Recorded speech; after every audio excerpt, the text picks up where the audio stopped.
Bismillahirrahmanirrahim. Assalamualaikum warahmatullahi wabarakatuh.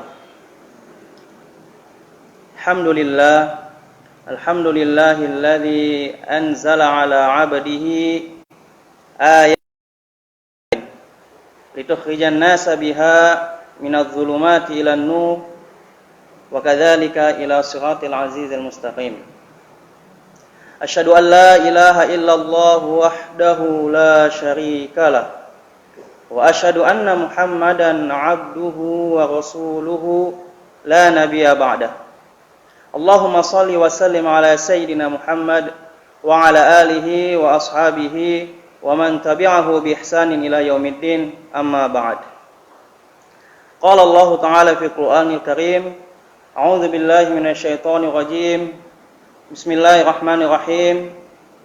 Ya ayyuhalladzina amanu kutiba alaikumus shiyam kama kutiba alal ladzina min qablikum la'allakum tattaqun.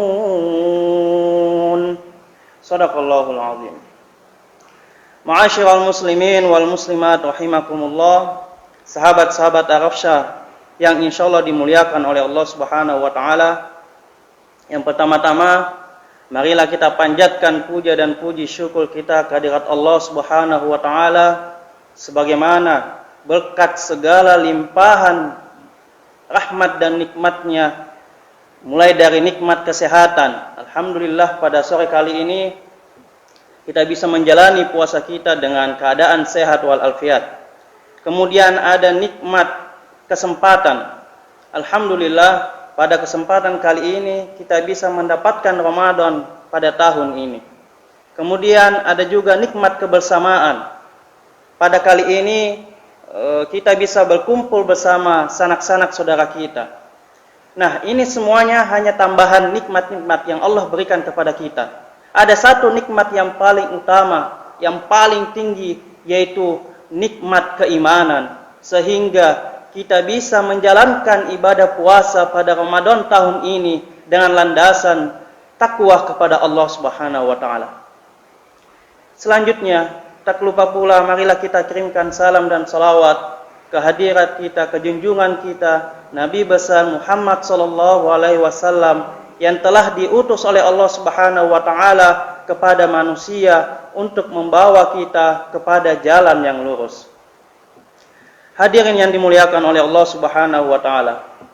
Insyaallah pada sore kali ini kita sedikit akan membahas tentang Islam menjaga kehidupan manusia. Seperti yang kita ketahui bahwasanya keseluruhan kandungan yang terdapat di dalam agama Islam merupakan kebaikan dan kemaslahatan bagi umat manusia secara umumnya. Islam merupakan agama yang mudah, agama yang toleransi, agama yang penuh kasih sayang, cinta, kebersamaan. Islam mengajarkan kepada kita ilmu dan amal, serta menunjukkan kepada kita jalan yang lurus. Islam merupakan agama yang sudah lengkap, agama yang universal, agama yang kejujuran dan amanah, agama yang dibangun di atas dasar tauhid, sedangkan ruhnya adalah keikhlasan, serta syiarnya adalah toleransi dan persaudaraan bagi umat manusia. Oleh karena itu, Islam memerintahkan kepada kita untuk melakukan setiap kebaikan, karena di dalam setiap kebaikan pasti mengandung berbagai kebaikan dan manfaat. Begitupun sebaliknya, Islam melarang kita mempunyai larangan-larangan, karena di dalam larangan itu pasti mengandung di dalamnya berbagai kerusakan dan kerugian. Ma'asyiral muslimin wal muslimat rahimakumullah, beserta sahabat-sahabat Arafsyah yang insyaallah dimuliakan oleh Allah Subhanahu wa taala. Syariat Islam ditetapkan untuk menjaga dan memelihara 5 hal yang sangat penting yang merupakan hal asasi, yang dimana kelima hal tersebut itu merupakan hal yang sangat mendesak bagi kehidupan manusia. Yaitu yang pertama, Islam menjaga agama, hifdzuddin. Kemudian yang kedua, Islam menjaga jiwa, hifdzun nafsi. Kemudian yang ketiga, Islam menjaga akal, hifdzul aqli. Kemudian yang keempat, Islam menjaga keturunan, hifdzun nasabi. Yang kemudian yang terakhir, yang kelima adalah Islam menjaga harta, hifdzul mali.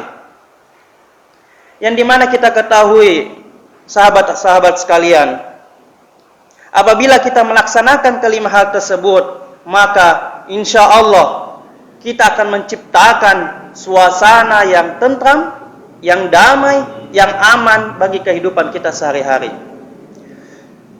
Ma'asyiral muslimin wal muslimat rahimakumullah. Salah satu bukti yang menunjukkan ketinggian akan agama Islam, syariat Islam, yaitu disyariatkannya hukuman atau al-hudud terhadap pelanggar pada syariat-syariat tertentu. Jadi hukuman bagi kita yang melanggar syariat-syariat tertentu itu akan setimpal dengan apa yang telah dilanggarnya. Oleh karena itu, Islam sangat ketat, Islam sangat tegas dalam melindungi umatnya, baik secara materi, moral, jiwa, dan lain sebagainya. Ma'asyiral muslimin wal muslimat rahimakumullah. Yang pertama, yaitu penjagaan Islam terhadap agama, hifdzuddin. Ini merupakan hal yang sangat penting, hal yang paling tertinggi. Sebagaimana firman Allah Subhanahu wa taala, "Wa ma khalaqtul jinna wal insa illa liya'budun." Dan aku tidak menciptakan manusia dan jin melainkan untuk menyembah kepadaku. Dari ayat tersebut kita bisa mengambil kesimpulan bahwasanya tujuan hakiki dalam penciptaan manusia yaitu beribadah kepada Allah Subhanahu wa taala. Di dalam bulan Ramadan ini Allah Subhanahu wa taala memuliakan bulan Ramadan dengan mewajibkan kepada kita untuk melaksanakan puasa selama 1 bulan penuh. Sebagaimana firman Allah Subhanahu wa taala yang telah saya bacakan tadi di awal kegiatan kita, di awal majelis kita ini, ya ayyuhalladzina amanu kutiba alaikumussyiyam kama kutiba alal ladzina min qablikum la'allakum tattaqun. Ya ayyuhalladzina amanu, wahai orang-orang yang beriman, kutiba alaikumussyiyam, diwajibkan kepada kamu untuk melakukan puasa. Kama kutiba alal ladzina min qablikum, sebagaimana yang telah diwajibkan terhadap kaum-kaum sebelum kamu, la'allakum tattaqun, agar kamu bertakwa. Dari ayat ini saya bisa mengambil 3 poin yang insyaallah memiliki manfaat. Yaitu yang pertama, kita simak ayat ini. Ya ayyuhalladzina amanu. Di sini Allah Subhanahu wa berfirman, wahai orang-orang yang beriman. Ini menunjukkan bahwasanya ayat ini itu ditunjukkan kepada kita, dan seakan-akan Allah Subhanahu wa taala itu langsung berbicara kepada kita. Sehingga karena dengan kondisi ini kita berbicara sebagaimana selayaknya posisi orang tua dan anaknya, yang dimana mereka saling bercakap, saling berkomunikasi antara satu sama lain. Apabila seperti begini, maka itu akan meningkatkan semangat kita, meningkatkan nilai spiritual kita untuk melakukan apa yang telah diperintahkan oleh Allah Subhanahu wa taala kepada kita, yaitu berpuasa pada bulan Ramadan. Itu yang pertama. Yang kedua, kita kembali lagi kepada ya ayyuhalladzina amanu, wahai orang-orang yang beriman. Nah, di kata amanu di sini itu hanya ditunjukkan kepada orang-orang yang beriman. Jadi bagi siapa yang merasa dirinya beriman, maka insya Allah pasti akan semangat, pasti akan memiliki motivasi untuk melaksanakan puasa dengan landasan takwa kepada Allah Subhanahu wa taala. Allah Subhanahu wa taala tidak menggunakan kata ya ayyuhan nas, tidak menggunakan kata wahai manusia, yang dimana kalau misalnya kita menggunakan kata manusia, maka makna yang dikandungnya itu global. Itu seluruh umat manusia yang ada di muka bumi ini. Tetapi Masya Allah, ayat ini menggunakan kata amanu, orang-orang yang beriman. Jadi insya Allah bagi siapa yang melaksanakan ibadah puasa ini dengan landasan takwa kepada Allah Subhanahu wa taala, lillahi taala, maka insya Allah termasuk dalam golongan orang-orang yang beriman. Itu yang kedua. Kemudian yang ketiga, yaitu kata la'allakum tattaqun. Tattaqun di sini bermakna agar kamu bertakwa. Ya, ini merupakan tujuan akhir kita dalam melaksanakan ibadah puasa di bulan Ramadan, yaitu untuk mencapai kata takwa, untuk menambah nilai-nilai ketakwaan kita, sehingga dengan amalan-amalan kita yang telah kita lakukan di bulan puasa Ramadan kali ini, itu bisa menambah tingkat keimanan kita, itu bisa menambah ketakwaan kita kepada Allah Subhanahu wa taala. Ma'asyiral muslimin wal muslimat rahimakumullah. Walaupun pada saat ini kita menghadapi bulan Ramadan ini beda daripada Ramadan sebelumnya. Kita dihadapi dengan musim pandemik COVID-19. Mungkin kita sudah pernah merasakan bulan Ramadan di musim panas, di musim dingin, di musim hujan, di musim semi dan lain sebagainya. Tetapi ini sebuah momen yang sangat langka, keadaan yang sangat langka, di mana kita menghadapi bulan Ramadan itu di musim pandemik COVID-19. Jadi insya Allah kita menghadapi bulan Ramadan di musim pandemik ini itu sama saja dengan Ramadan sebelumnya. Yang hanya membedakan satu yang pandemik, satu yang enggak. Ya. Mulai dari aktivitas ibadah kita. Memang di saat ini kita terbatasi untuk melaksanakan aktivitas ibadah kita di masjid. Ya. Di sini kalau kita melihat di kehidupan kita sehari-hari, itu terdapat dua pandangan masyarakat, dua golongan masyarakat. Yang pertama yaitu golongan yang mengikuti pemerintah atau ulama-ulama yang tergabung dalam Majelis Ulama Indonesia dan sebagian ulama-ulama di muka bumi ini, yang mengatakan bahwasanya di musim pandemik ini kita melaksanakan ibadah kita itu di rumah saja, daripada kita ke masjid dengan rasa was-was akan terhadap virus tersebut. Jadi lebih baik kita melaksanakannya di rumah. Berbagai banyak dalil yang telah dijelaskan oleh ulama-ulama kita, mulai dari dalil Al-Qur'an, wala tulqu biaidikum ila tahluka, dan janganlah kamu jerumuskan diri kamu ke dalam kehancuran. Kemudian ada juga dalil hadis yang maknanya mengatakan larilah kamu dari berbagai penyakit, dari berbagai bahaya, seperti kamu lari dari singa. Kemudian ada juga dari dalil dari usul fiqh yang mulai dari dal'ul mafasid muqaddam ala jalbil masalih, meninggalkan bahaya, kerusakan itu lebih diutamakan daripada mengambil keuntungan. Ada juga ad-daruratu tubihul mahdzurat, dan banyak lagi dalil-dalil yang telah dijelaskan oleh ulama-ulama kita. Nah, ada juga satu golongan, satu masyarakat, saudara-saudara kita yang mengatakan bahwasanya masa pasar, kemudian mall, kemudian pusat perkantoran itu tetap aktif seperti sedia kala, sedangkan masjid yang dimana merupakan rumah ibadah kita itu malah ditutup. Ya.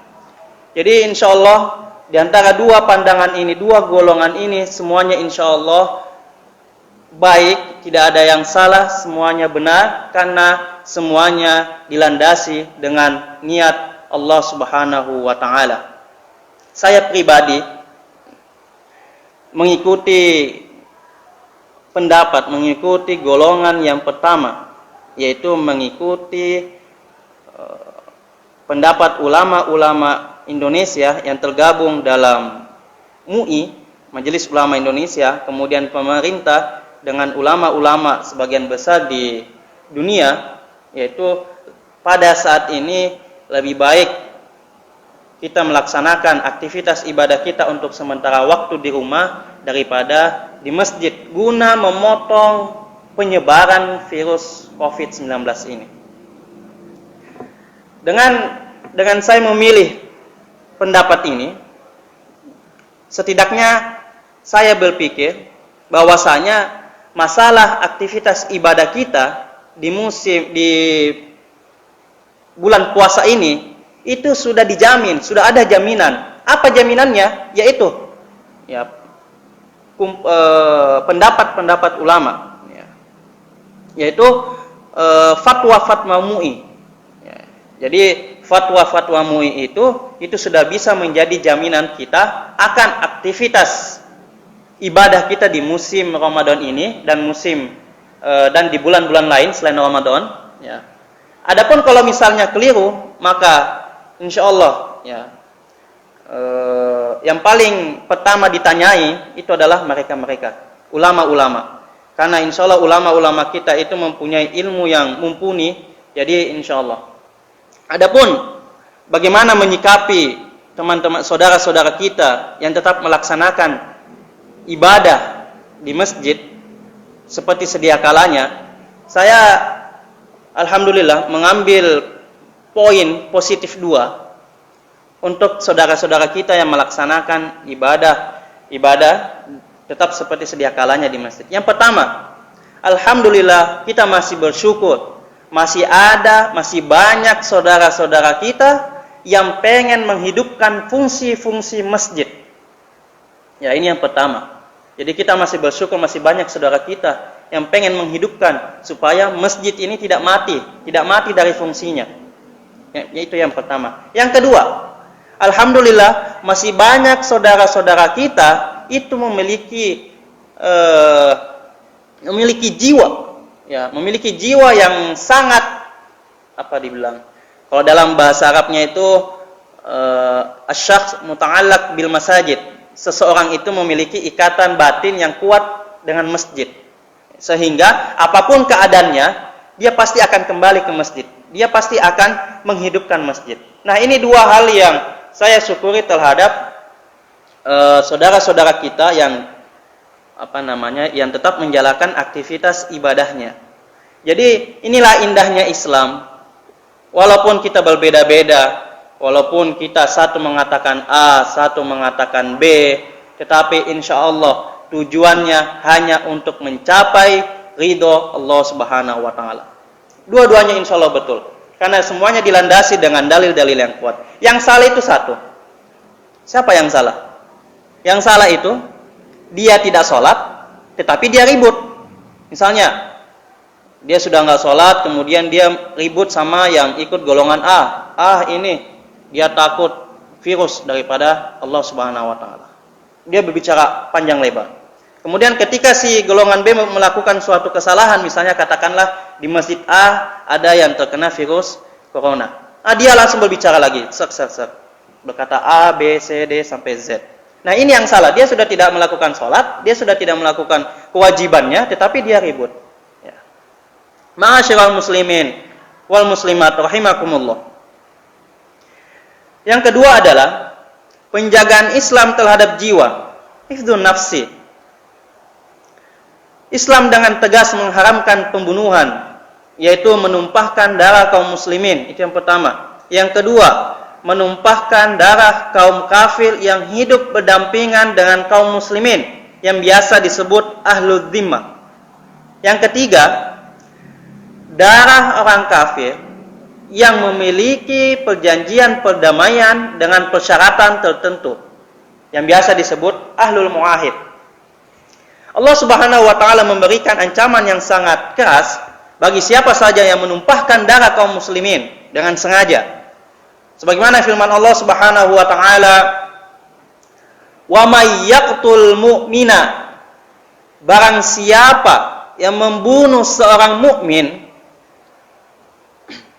muta'ammida, dengan sengaja, fajazauhu jahannam, maka baginya adalah neraka jahanam, khalidan fiha, dia kekal di dalamnya, wa ghadiballahu alaihi, dan Allah sangat murka kepadanya, wa la'anahu, dan Allah melaknatnya, wa addalahu adzaban azima, dan Allah menyiapkan baginya siksaan yang sangat pedih. Jadi kita sebagai kaum muslimin harus saling menjaga antara satu sama lain, baik sesama kaum muslimin maupun sesama manusia. Di dalam bulan Ramadan ini kita menghadapi aktivitas ibadah kita mungkin agak berbeda daripada sebelumnya. Sebenarnya semuanya sama, tetapi yang membedakan adalah bagaimana kita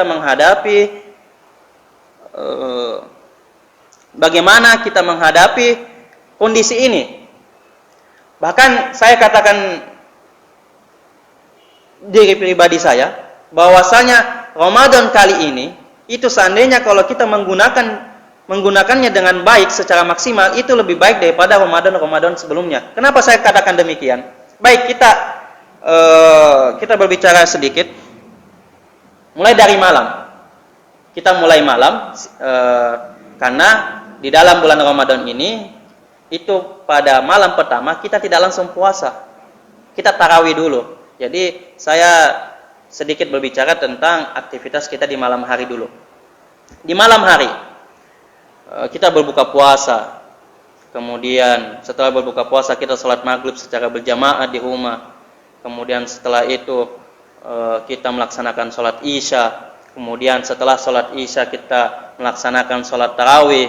Kemudian setelah sholat tarawih sholat witir. Kemudian setelah itu mungkin kita bisa membaca Al-Quran ya, sampai mungkin setengah jam atau 1 jam.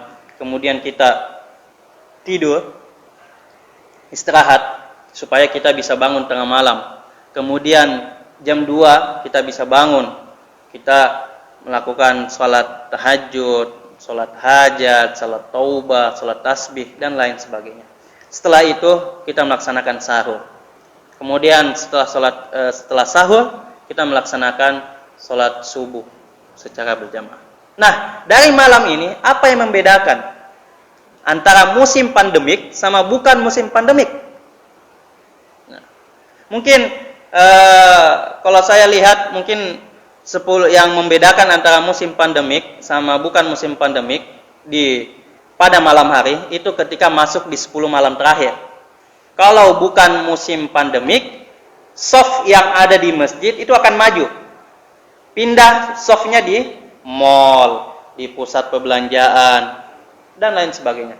Nah, pada musim pandemik ini, 10 malam terakhir ini insya Allah, itu saya yakin di pusat perbelanjaan itu pasti akan sepi. Dan rumah itu akan dihiasi dengan segala aktivitas-aktivitas ibadah kita. Ya, dikarenakan dengan kondisi kita saat ini. Baik. Ma'asyiral muslimin wal muslimat rahimakumullah. Yang ketiga, yaitu penjagaan Islam terhadap akal. Hifdzul aqli.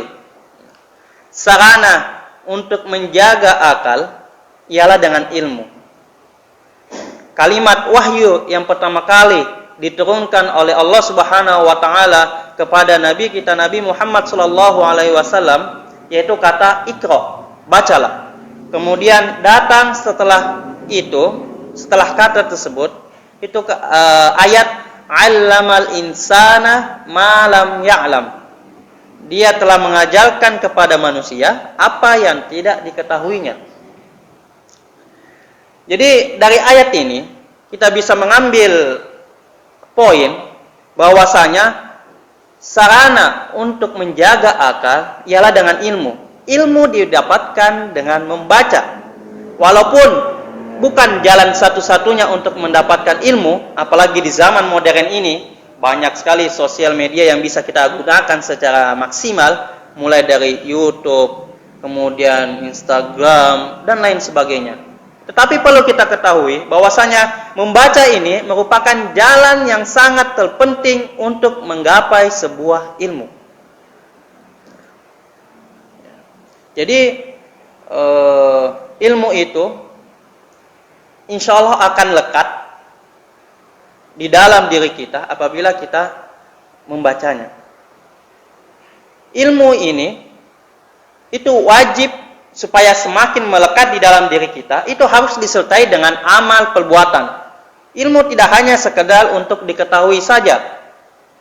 Namun dengan ilmu kita bisa bertakwa, kita bisa beramal soleh, kita bisa menjalankan segala perintah Allah Subhanahu wa taala dan menjauhi segala larangannya dengan landasan takwa kepada Allah Subhanahu wa taala. Kemudian, oleh karena itu, kaum muslimin wal muslimat rahimakumullah, sebagai bentuk penjagaan terhadap akal, maka Allah Subhanahu wa taala mengharamkan kepada kita khamar, kemudian narkoba dan berbagai jenis narkoba yang lain. Kenapa Allah melarang minuman-minuman ini dan obatan-obatan ini? Karena di dalamnya itu mengandung berbagai banyak kerusakan, berbagai banyak mudaratnya yang dapat menghancurkan akal sehat kita. Sehingga Allah Subhanahu wa taala melarang kita untuk mengkonsumsi minuman-minuman ini dan obatan-obatan ini. Kemudian selanjutnya, ma'asyiral muslimin wal muslimat rahimakumullah dan sahabat-sahabat Arafsah yang insyaallah dimuliakan oleh Allah Subhanahu wa taala. Yang keempat adalah penjagaan Islam terhadap nasab. Ihdun nasabi atau keturunan. Sebagai penjagaan terhadap nasab, maka Islam mengharamkan kepada kita yaitu perzinahan, zina, dan segala wasilah, segala bentuk sarana yang mengantarkan kepada kita untuk melakukan perzinahan tersebut. Mulai dari perzinahan, prostitusi, dan lain sebagainya.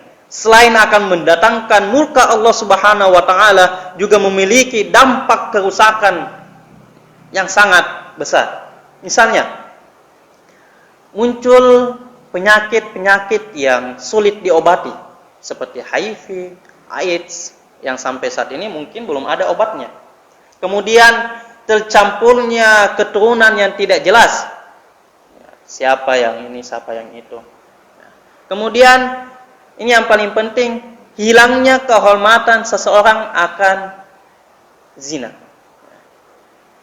Dan banyak lagi timbul, dan banyak lagi akibat, kedampakan, kerusakan yang diakibatkan oleh perzinahan. Sebagaimana Allah Subhanahu wa taala berfirman, "Wala taqrabuz zina," dan janganlah kamu dekati zina. "Innahu kana fahishatan." Sesungguhnya zina adalah perbuatan yang sangat keji, wasa'a sabila, dan merupakan jalan yang buruk. Dari ayat ini, larangan Allah itu lebih keras, larangan Allah untuk mendekati zina itu lebih keras daripada melakukan zina. Saya ulangi. Larangan Allah Subhanahu wa taala untuk mendekati zina itu lebih keras daripada melakukan zina. Dengan kata lain, dengan bahasa lain maksudnya, mendekati zina saja sudah haram, apalagi melakukan zina, sudah pasti lebih sangat haram lagi. Ya.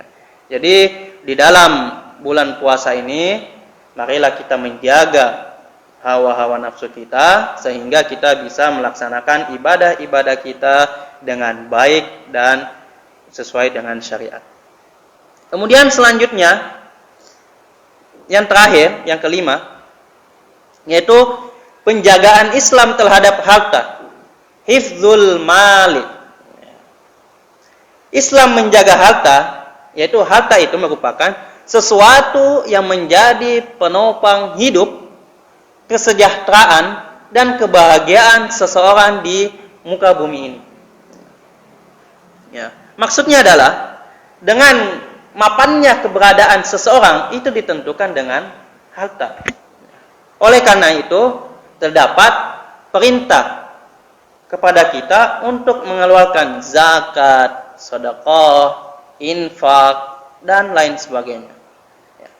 Perlu kita ketahui bahwasanya zakat itu merupakan hak Allah Subhanahu wa taala.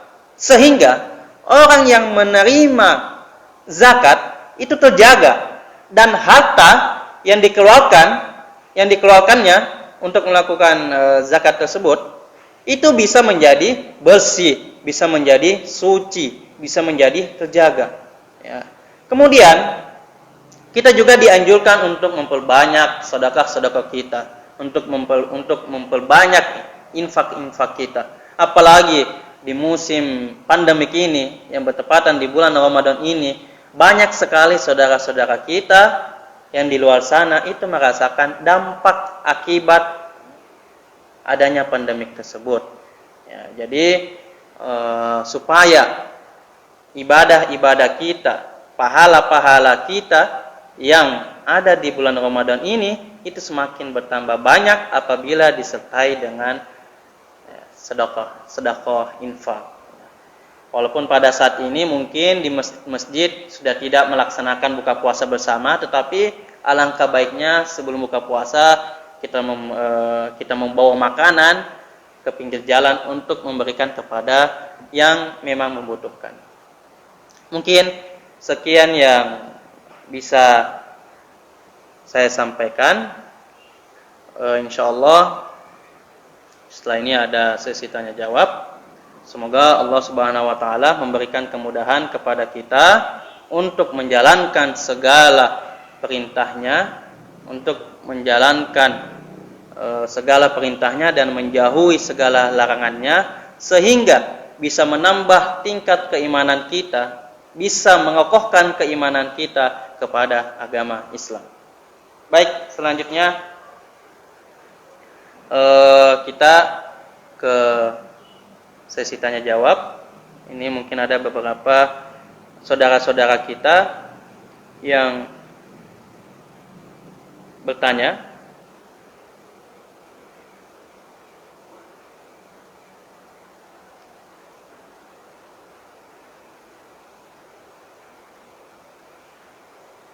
Baik, di sini ada pertanyaan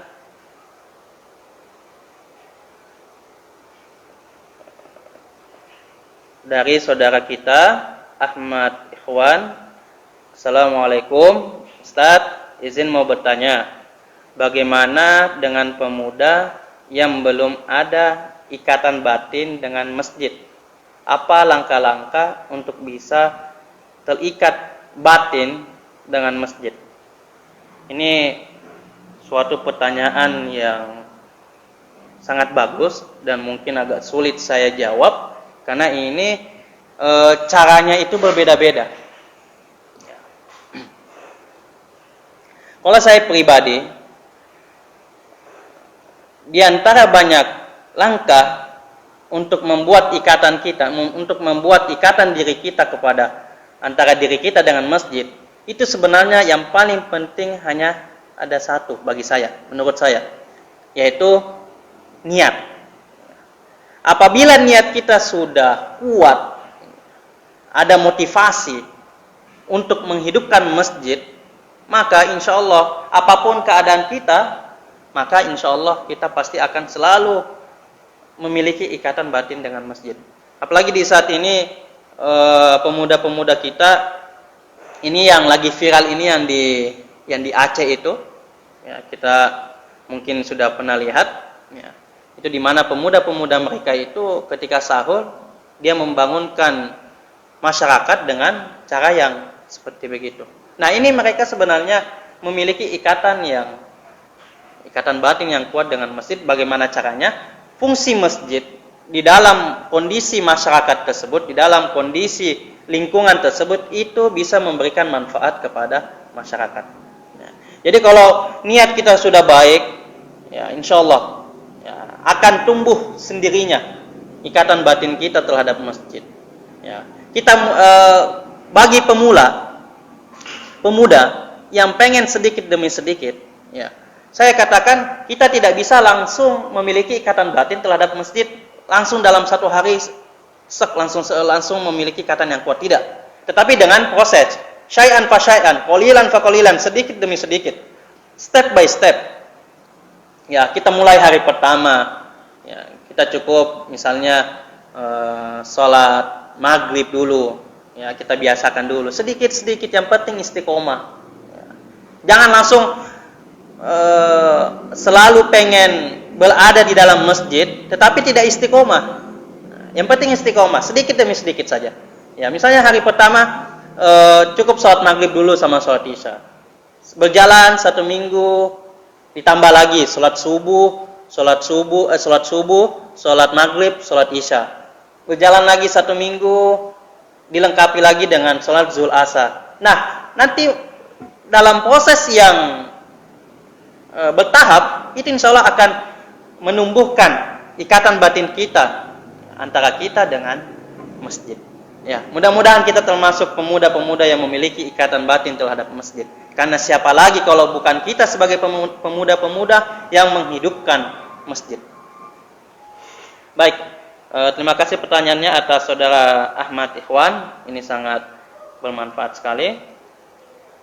Kemudian pertanyaan selanjutnya.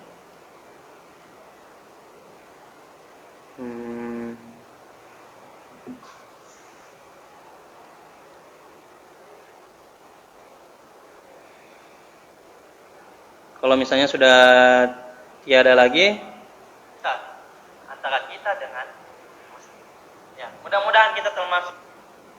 Kalau misalnya sudah tidak ada lagi, kita bisa tutup kajian kita pada kali ini. Tapi saya memiliki pesan, ini juga saya pesan buat diri saya pribadi dan buat seluruh sahabat-sahabat Arafsha yang dimanapun berada, yang insya Allah dimuliakan oleh Allah Subhanahu Wa Taala.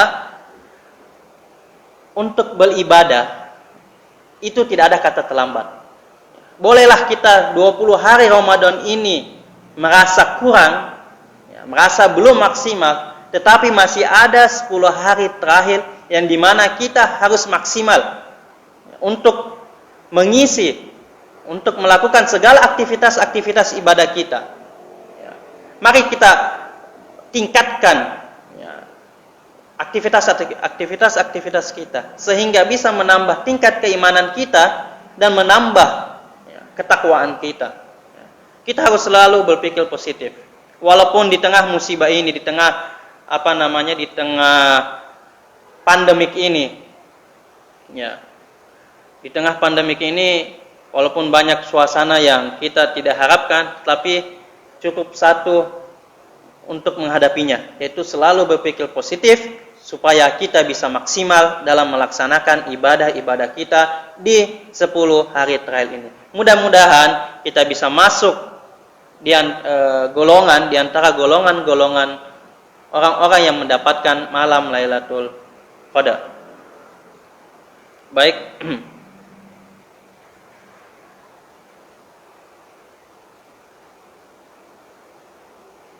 Oh, ini sebelum saya menutup, masih ada pertanyaan. Assalamualaikum Ustaz, saya ingin menanyakan bagaimanakah pandangan Islam tentang lingkungan hidup dan apakah ada anjuran untuk melestarikannya? Ya. Di sini kita bisa pahami bahwasanya Islam itu sudah menganjurkan kepada kita untuk menjaga kelestarian lingkungan. Ya, mungkin selalu kita dengar an-nazafatu minal iman. Ya, kebersihan adalah sebagian daripada iman. Ya. Walaupun tidak secara langsung, tetapi di sini kita diharapkan untuk menjaga lingkungan hidup kita. Bagaimana caranya? Gimana caranya kita bisa menciptakan kondisi yang nyaman, kondisi yang bersih di lingkungan kita. Ya. Dulu guru saya itu pernah mengatakan, kenapa ketika itu beliau berada di Eropa. Beliau mengatakan, kenapa saya di tempat ini, di negara ini, yang lebih mayoritasnya non-muslim, itu kehidupan islaminya ada. Nilai norma-norma Islam itu ada. Yaitu salah satunya yaitu negara Eropa itu sangat bersih, sangat rapi. Nah, di sini beliau mengatakan, inilah yang saya pusing, inilah yang saya bingungkan. Kita di negara yang mayoritas Islam itu tidak sedikit sekali kita menemukan yang menerapkan, yang menggunakan norma-norma Islam, apalagi tentang kebersihan. Jadi apalagi di musim pandemik ini, untuk menjaga antara satu sama lain, ya, kita lebih baik mengikuti pemerintah. Insyaallah, wallahu alam.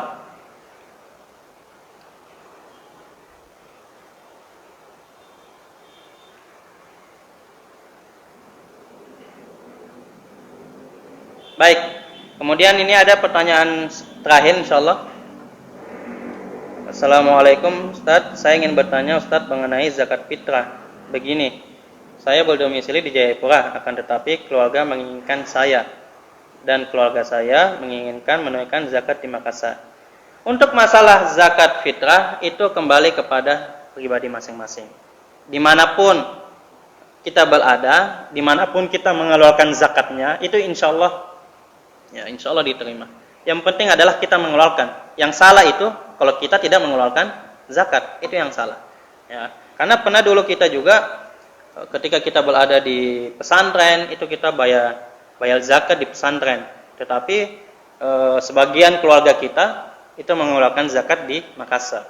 Ketika saya juga kuliah di luar, saya pribadi mengeluarkan zakat di sana, keluarga saya yang lain itu mengeluarkan zakat di Makassar. Ya. Jadi masalah tempat, insya Allah ya, sesuai dengan kesepakatan keluarga, bagaimana baiknya, apakah di Jayapura atau di Makassar, ya, itu kembali kepada saudara kita, kepada saudara Wahyu, ya, tetapi dengan musyawarah terhadap keluarga, supaya tidak ada keributan yang terjadi. Mungkin sekian. Baik, sebagai kesimpulan, Islam ini merupakan agama yang sudah sangat lengkap, sudah merupakan agama yang sangat universal, ya, sehingga segala bentuk kehidupan kita itu sudah diatur, itu sudah ditetapkan sedemikian rupa oleh syariat-syariat agama Islam. Mulai dari Islam menjaga agama, ya, kemudian Islam menjaga jiwa, hifdzun nafsi, kemudian Islam menjaga akal, kemudian Islam menjaga keturunan, kemudian yang terakhir Islam menjaga harta. Ya. Jadi insyaallah apabila kita melaksanakan kelima hal tersebut, maka insyaallah akan menciptakan kondisi dan suasana yang damai dan tentram. Baik, sebelum kita doa, di sini saudara ada yang ini lagi, baik Ustadz, sementara harga beras beda di Makassar. Nah, untuk mengeluarkan zakat fitrah, nominal zakat fitrah itu tergantung di mana kita mengeluarkan zakat. Kalau misalnya di Jayapura misalnya harga satu berasnya misalnya katakanlah 10.000, ya sudah, kita tinggal kali. Kalau misalnya di Makassarnya 8.000, ya sudah, kita mengikuti yang di Makassar. Jadi kita mengikuti harga nominal beras yang dimana kita mau keluarkan zakatnya. Kalau misalnya kita mau mengeluarkan zakat di Jayapura, berarti kita mengikuti harga yang ada di Jayapura. Kemudian kalau misalnya kita mau mengeluarkan zakat kita di Makassar, berarti kita mengikuti harga beras yang ada di Makassar. Mungkin sekian. Baik, kita doa sama sebelum kita menutup acara kita kali ini. Mari kita bersama-sama berdoa. Nastaghfirullahaladzim, nastaghfirullahaladzim. Bismillahirrahmanirrahim. Alhamdulillahirabbil alamin, hamdan syakirin, hamdan na'imin, hamdan yuafi ni'amahu wa yukafi mazida. Ya Rabbana lakal hamdu kama yanbaghi li jalali wajhikal karim wa 'azimi sultanik. Allahumma inna nas'aluka salamatan fid din wa 'afiyatan fil jasad wa ziyadatan fil ilmi wa barakatan fil rizqi wa taubatan qabla al maut wa rahmatan 'indal maut wa maghfiratan ba'dal maut. Allahumma arinal haqqa haqqan warzuqna ittiba'ah wa arinal batila batila warzuqna tinaba. Allahumma ighfir lana dhunubana wa dhunuba walidaina walhamhuma kama rabbawna shighara. Allahumma dfa' 'annal bala wal waba. Allahumma dfa' 'annal waba wal bala. Allahumma dfa' 'annal waba wal bala innaka ala kulli syai'in qadir. Rabbana atina fid dunya hasanah wa fil akhirati hasanah wa qina adzabannar. Subhana rabbika rabbil izzati amma yasifun wa salamun alal mursalin walhamdulillahi rabbil alamin. Al-Fatihah.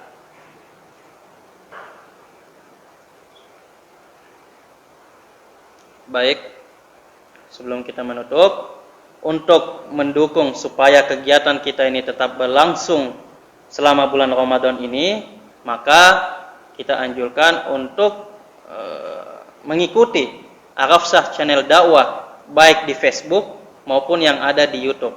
Insyaallah apabila saudara-saudara sekalian mendukung kegiatan kita ini, maka insyaallah kegiatan kita ini akan berjalan walaupun bukan di bulan Ramadan. Insyaallah setiap hari selama bulan Ramadan mulai pukul 16.30 waktu Indonesia Tengah sampai selesai. Baik, mungkin demikian. Mudah-mudahan kita bisa melaksanakan ibadah kita dengan baik dan sempurna. Wallahul muwaffiq ila aqwamit thoriq. Wassalamualaikum warahmatullahi wabarakatuh.